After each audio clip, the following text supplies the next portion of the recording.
Hello, I'm Llewellyn King, the host of White House Chronicle, which is coming right up, and we have a very special program for you today. We are not in our studios, but on the road in New Orleans, where we are at the annual convention of the Edison Electric Institute. It is a tradition of this program to attend this meeting because electricity is so incredibly vital to every life, to every activity in the nation, and a steady, reliable, affordable supply of it is essential. But in the electric business, times they are a-changing, and we're going to hear about those changes in the interviews that I'm going to bring to you from New Orleans, also quite famous, of course, for jazz, food, and sports.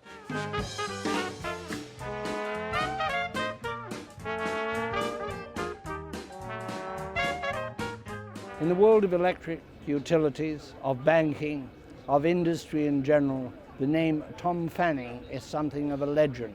He is also the chairman and chief executive officer of the giant Southern Company, one of the largest utility companies in this country. You may know it through some of its subsidiaries like Georgia Power, Mississippi Power.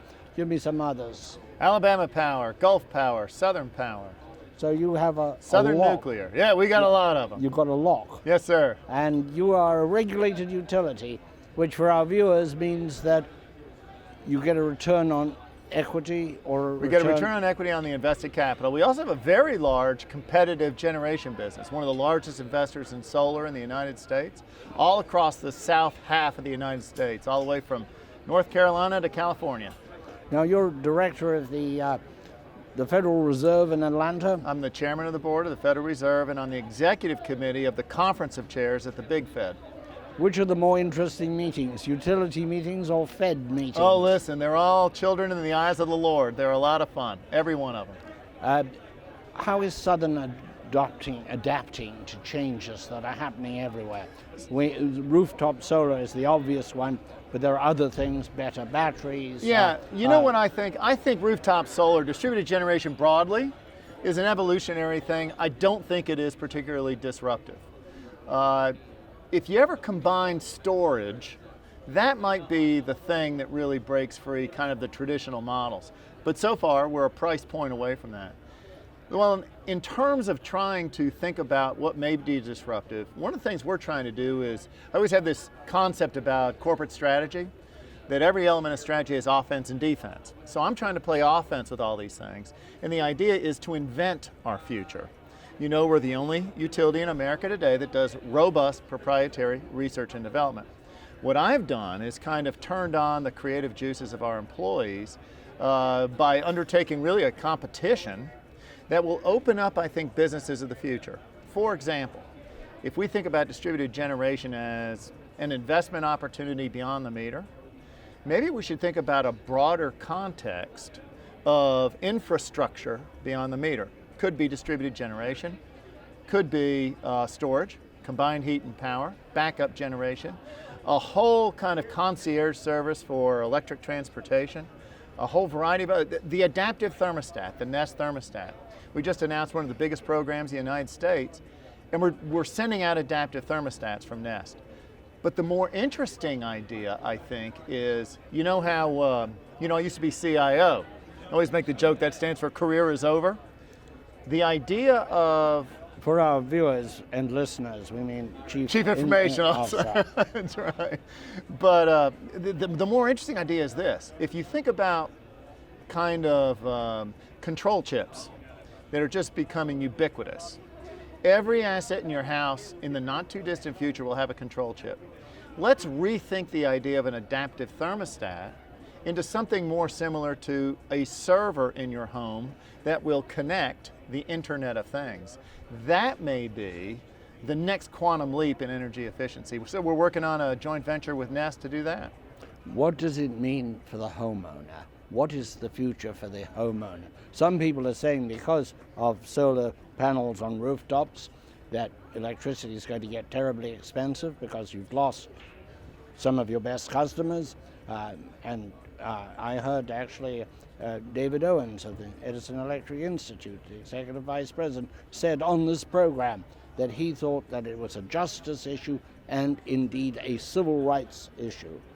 Yeah, sure. If you do it right, there's really 3 elements we look for, and we participate starting July 1st, 2015. We will offer rooftop solar as part of our regular offerings. But 3 elements you got to see.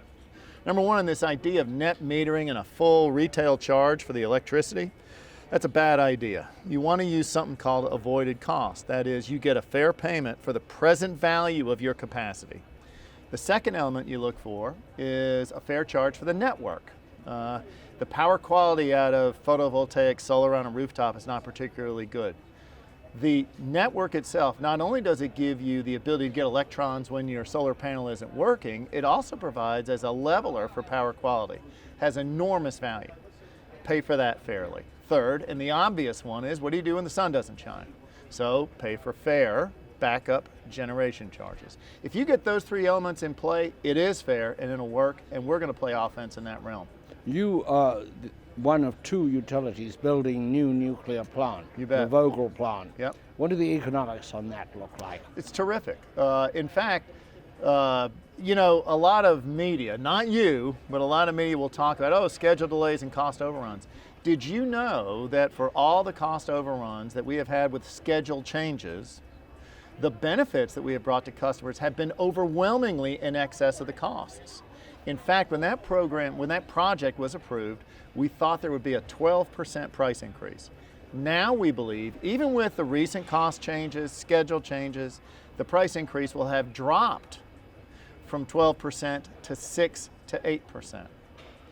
And everybody stipulates to this at Georgia. This is not a secret. It's going well. I think Llewellyn, when Vogel 3 and 4 is done, for the $15 billion price tag, for the 10 years to build it and design it, I think this project is going to be one of the most successful mega projects in modern industrial history. You are into all of the new forms of generating. Yep. They're not all equal, are they? No, There sir. must be very big cost differentials. That's right. Which one do you like the best? I am probably well known as the guy that's all the above. When we talk about all the above as an energy strategy, there's one company doing it, and it's Southern Company. So, leading the renaissance in new nuclear, building out 21st century coal. We got a coal technology we're starting up right now in Mississippi, emits less carbon than natural gas, also produces more domestic oil. Imagine that, using a resource that otherwise goes unused, we're going to produce electricity cleaner than natural gas and produce more domestic oil. Tax-based jobs, it's win-win-win. Enormous shift away from coal to natural gas. We've done that. Before I took this job, we produced about 70% of our energy from coal. Now it's down to, we think this year, about 32. Before I came here, 16% from natural gas, now about 48%. And moving that way. Renewables, we're one of the biggest investors of solar. Doing a little bit in wind. I'm not a particular fan of wind. Sorry for the pun. Get it? Fan of wind. And then energy efficiency. I'm not a big fan of wind either. Well, it's great in some places. It doesn't make sense so much in the southeast. Well, you don't have a lot of wind resource. That's do you? it. That's it. You know, the months when you want it, when you want the electricity, July and August, are hot and sticky because there's no wind. You got it. You got it. Yeah. Also, And- it takes up a lot of land. Well, so does solar. And in fact, I had a great annual meeting. It went 2.5 hours on questions, all very constructive and friendly. But one of the points that we really thought about, I know solar feels green, right? But from a land use standpoint, it is awfully land intensive. To produce 1 megawatt of solar requires 7 acres of land. And so, you know, there's going to be this pushback, inexorably, I think, where when we think about wind and solar from a land use standpoint, right now it feels almost free. It is not free. And we've always got to have a balance. So when you say, what's my favorite? I love nuclear, I love 21st century coal, natural gas, renewables, and energy efficiency. Do your stockholders love you? Yeah, absolutely. You know, And how are you going to keep growing so they continue to love you? Oh, listen, you know, I think the infrastructure of the future, so EPA is coming out with this 111D proposal. That will require a further transition in the generating fleet of America. We are uniquely poised to do that in a carbon-friendly way, probably than any other utility in the United States. So look for that. Look for continued penetration in renewables. Watch out now as we move to more gas. One of the failings of the proposed Rule 111D is they think by 2020 we're going to be able to make another big shift to gas. There's not enough gas infrastructure in the form of pipelines. Maybe we get in that. For the public's benefit, what is 11D? Oh, 111D, I'm sorry, thank you. 111D is the Clean Power Plan, which is EPA's way of putting in place a regime that will likely have as a consequence emitting less carbon from an electric generating resource. Tom Fanning, you're a very exciting man. Oh no, Thank it's always you so a pleasure. Much. Thank Good you so seeing very you. much. Yes, sir. Thank you. A short pause for station identification, primarily for our listeners on Sirius XM Radio, channel 124, the POTUS channel.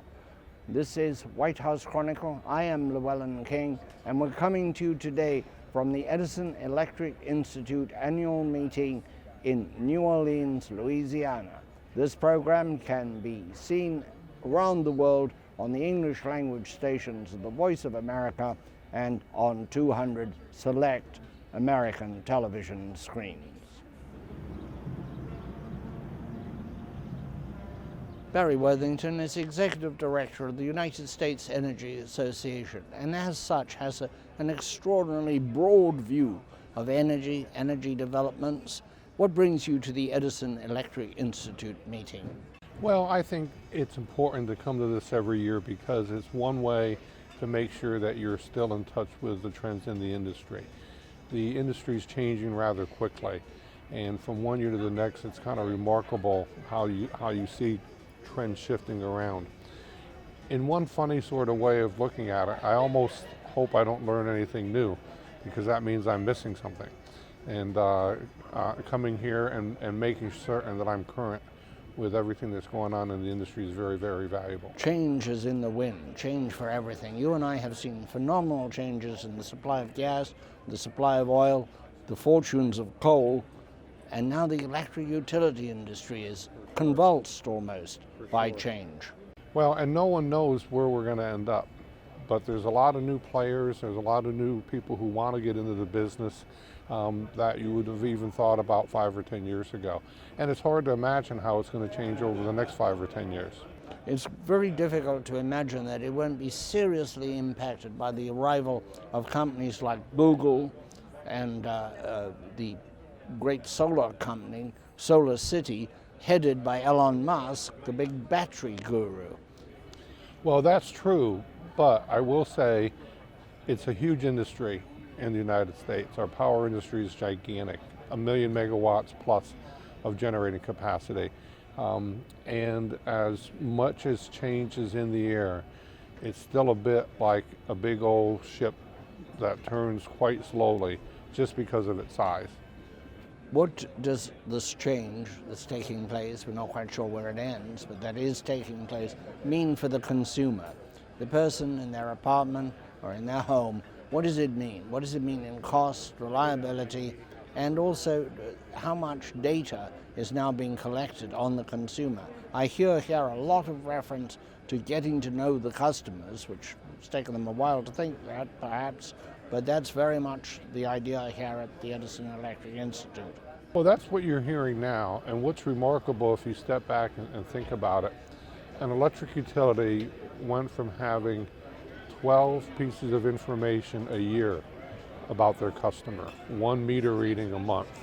Now they have 96 per day, from 12 a month to 96 per day. That's rather remarkable. This is the so-called smart grid?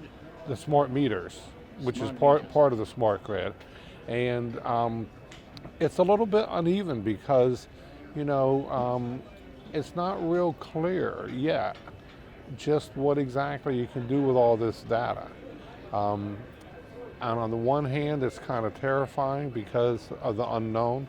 On the other hand, it's exciting because it's dynamic and you're going to see significant changes going on. It's not clear yet who's going to be the winner when it's all over and done with. Will the traditional, historic, incumbent utility become nimble and be able to retain their customers and retain their their business model, or will new entrants in the field upset the apple cart and just cause all kinds of chaos and destruction to current long-standing business models? At this exhibition behind me is an engine, an electric conversion for a truck, which can then run on electricity and diesel, a hybrid.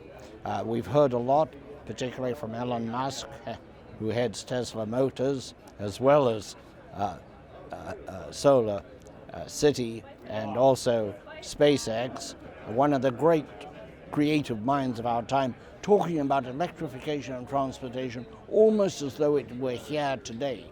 How fast is it going to get here? Well, I think it's going to be a little bit slower than what some would imagine, because the typical automobile driver, their first priority is still convenience.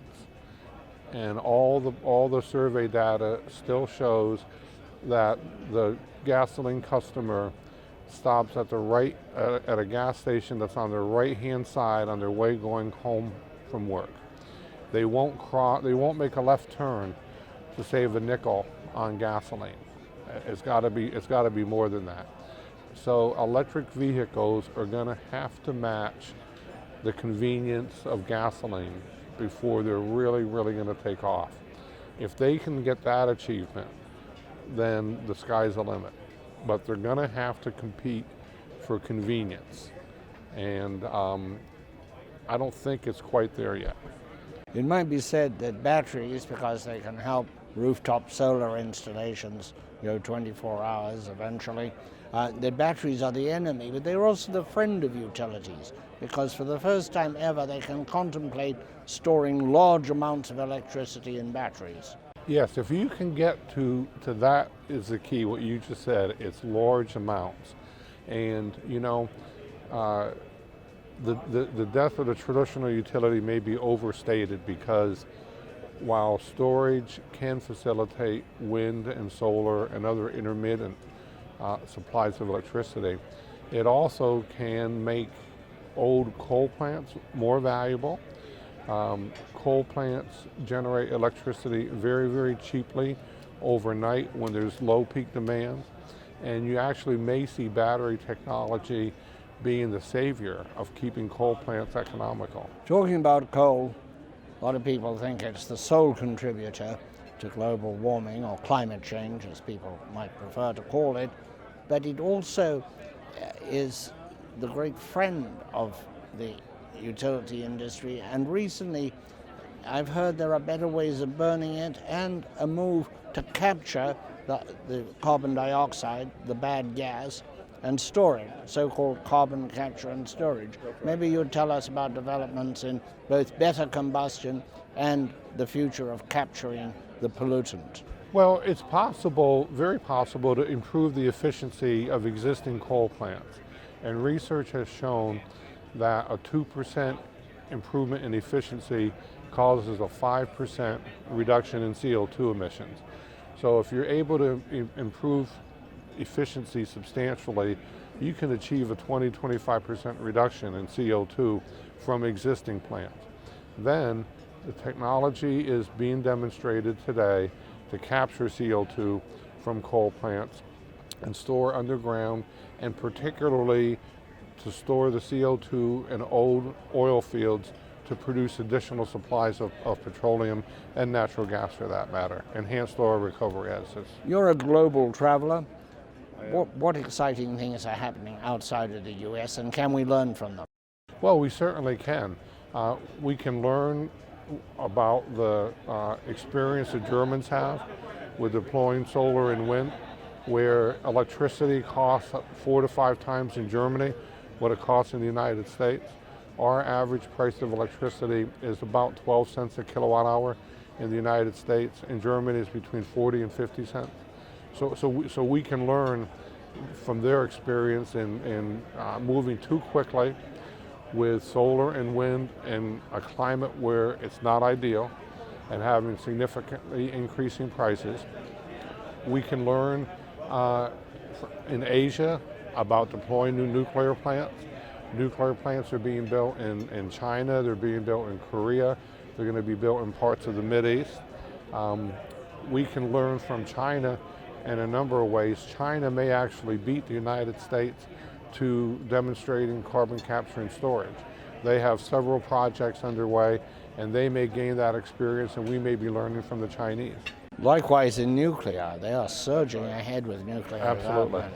absolutely. Not much future here for nuclear at present.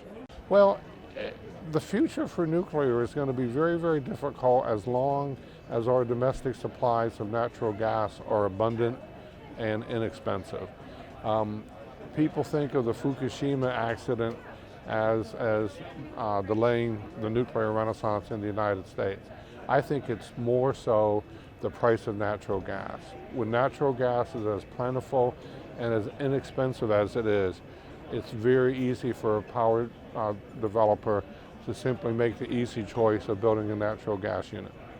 Barry Worthington, wise man of energy. Well, thank you so Good much. to be with you. Thank you. Rod Kuckro is one of the most respected and best energy reporters in Washington. He writes for an organization called E&E Publishing. Rod, welcome to the broadcast. You've been looking at the energy industry for a long time, at electricity in particular. Suddenly it's shifting. It was very static and now it's moving. What's going on? I like the fact you used the word static. It's a nice pun on what's been going on in the industry. Now it's a dynamic change going on, Llewellyn. We've talked about this before, but in the past year since we last spoke on your program, so much more has happened than I think would have been predicted. What I'm talking about chiefly is the acceleration of utility adoption and acceptance of renewable energy as a serious investment. There are a couple examples of that. One is the price. The price of the technologies, both wind turbines and solar panels, have come down at a rate that no one could have predicted 5 or 10 years ago, to the point where utilities are now, their first choice when they build new generation is not a coal plant, obviously, or even a gas plant. It's a renewable energy facility. One reason is the fuel is free. The fuel is free forever. And it's dawning upon companies like Southern Company and others in that large sphere of integrated utilities that operate in multiple states, that they can sign 20 or 30-year agreements for power at prices that are unheard of from, say, a fossil fuel plant. Just recently in Georgia, a power purchase agreement was approved for a large utility-scale solar farm for 6.5 cents a kilowatt hour. Now, the average rate paid in America for a kilowatt hour by residential customer is about 11 or 12 cents. So they're buying that power at half the retail rate. They can't do that with a plant where they have to actually go out there and buy the coal or buy the natural gas, because these plants have no fuel costs. But the other great breakthrough has been that Southern Company, who I mentioned already, did something rather groundbreaking about 2 weeks ago. At their annual meeting, their CEO, Tom Fanning, announced that Georgia Power, an electric utility, was going to throw down the gauntlet to the companies that have been doing solar power, third-party solar like Solar City and First Solar and Sunrun, and he was going to do that business himself. In other words, if one of his customers, a residential customer, wants to have rooftop solar, he's going to sell them a panel. And beginning July 1st, that business will be live for Georgia Power. That seems a self-obvious solution. Why didn't the utilities take that route earlier? They wouldn't have the problem with these competitors. Well, I think it's fear. I mean, there's no doubt that in the states where some companies like Solar City are allowed to operate, and they're not allowed to operate in most states by state law, they have been taking away market share from utilities.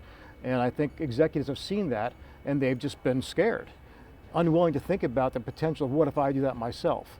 The reality is that most people who put rooftop solar on their home don't do it to try to provide 100% of their power. They don't want to be an island. They do it for all kinds of reasons. They want to be green, they want to cut down the carbon footprint, maybe they want to even save some money, but they tend to maybe take half their power from the sun or a wind turbine and the rest from the utility. The sweet spot for the utility that gets into the solar business has to be, how do we adjust our rates so we continue to make enough money to pay for the maintenance of the grid for all those people who have no solar power? And that's part of the debate going on right now in the industry, is what's the price point? Companies like Sun City have been joined by Google. Google is a name that conjures all kinds of expertise, resources. What is Google doing in the electric space? Well, one thing Google's doing, along with some other very large users of internet capacity like Facebook, is they're building large data centers. More and more, of course, as they get more customers and they offer more services, they're saving a lot of your data, your photographs, your music, your conversations with your friends and family. And they're building data centers all over the United States to house that information. And they have chosen the path where they're willing to pay a premium for their electricity so that those data centers are powered by sun or wind when possible. So they are driving that trend, and it's no surprise that these utilities, when they see the most successful companies in America, those with the highest stock prices, the most attraction to Wall Street, saying, we're willing to pay a premium for our power because we want it to come from the sun, because we care about carbon, that's a wake-up call to the utilities. That is the value added that they can offer, is that it's green. Once upon a time, I ran a conference on value added in electric utilities, and the only thing they really came up with, and there wasn't much of it in those days, was environmentally friendly generation, green. Why don't they include nuclear in that? Well, that's such a much larger policy issue, because there's still lingering doubts, as you know, in this country about the aftermath of 3 Mile Island. But the fact is, we've operated safely for those 40 years since. The environmental community still refuses to embrace nuclear power as being green, even though it's carbon-free. I think that'll play out, though, in the next few months, and we see what the administration does with this clean power plan, whether they're going to give nuclear plants more of a leg to stand on. But there's one thing I wanted to tell you about that maybe isn't self-evident to most consumers in America. What the utilities are doing now with their business is they're trying to not just sell you electricity, they want to sell you things like solar panels, like backup generation devices, they want to sell you a Nest thermostat if they can, home energy management systems, and they're getting back in the business they were in at their inception back when Edison started the utilities. They're selling products. Most people don't realize, because we weren't around then, only our grandparents were, but people would go to a store run by the Edison company to buy a washing machine or a refrigerator or electric iron or lamps, because it was those devices that let you buy electricity. If you didn't have this in your home, you weren't a customer. So in some ways, it's a back to the future. Radio did the same thing. Yes. You had to buy a radio in order to listen to the radio, and the people who provided the signal sold you the radio. So I think some of the forward-looking utilities realize that they can sell just not the electrons over the wire, but they're going to sell you things that will make you use more electrons or use those electrons more efficiently. Is this revolution good for the consumer or not? It's great for the consumer long term. I mean, the fact is, every time you buy anything new, whether it's a personal appliance or something large like an HVAC system for your home or your business, every single generation of that is more efficient. I spoke this morning with Secretary Moniz, the Secretary of Energy, and he was noting that just last year, DOE, his department, had 10 rulemakings related to efficiency of products, mundane products, hot water heaters, washing machines. All of these things now in the future will be more efficient. So they will cost people less money to run over the long term. Ron, you're a very wise man. It's a pleasure to have you on the broadcast. Thank you. Well, it's good to be here. So there you have it, a look at the future of electricity and how it affects you. And don't forget, there's nothing in your daily life that you do, from this to the television set you're watching me on, that is not powered by electricity. One of the great, amazing boons to the human race. See you next week on the same stations at the same time. Cheers.